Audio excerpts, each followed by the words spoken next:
A few weeks ago, I had an immigration advocate reach out to me, and he was very concerned because someone he was representing, who was a non-citizen, was receiving mailings from the Department of Human Services in the state of Illinois.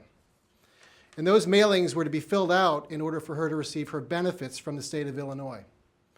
And in that envelope was a form for her to register to vote.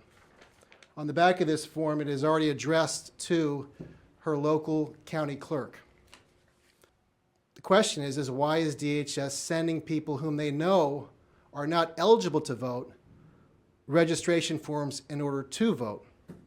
A major issue here for these people that are using this form to register to vote, if they're non-citizens, is that under federal law, to vote in a federal election is a crime.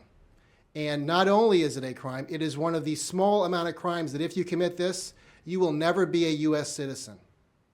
And in fact, you'll most likely be deported. This is essentially entrapment. You fill out all the forms, and then you send it back. And you send this to the county clerk. Because if you don't fill this out, you're not going to get your benefits. That's a real problem. Now, at the same time that this has been happening, we have brand new driver's licenses. You can't tell the difference between a non-citizen or a citizen any longer with these licenses. A driver's license is one of the main forms of ID a person uses to register to vote. The foundation of our electoral system is voter registration. It is absolutely imperative that there is accuracy and proper validation in the voter registration process to find success in election administration of issuance of ballots and finalization of elections.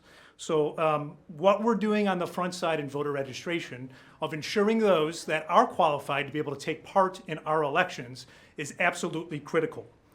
And if the agencies are sending mail-in forms addressed directly to the election authority, not following the normal channel back to the agency down to the State Board of Elections to us, I have no way to be able to identify that this is anything different and unique from the individual that it's coming from that's potentially a non-citizen.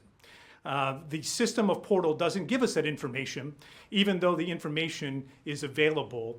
That is definitely something that is a vulnerability for us. We need to do better. We need to have more resource.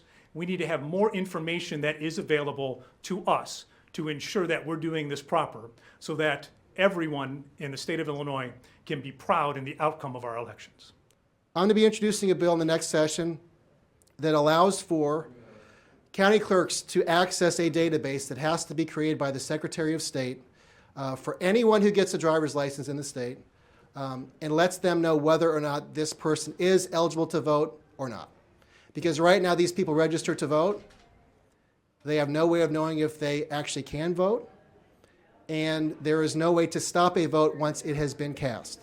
We're going to have a very important election in 2 years. It's going to be all over the state, and we want to try to ensure that only legal people are voting. And we don't want these people that are, as I said, in desperate situations to be taken advantage of by the state of Illinois.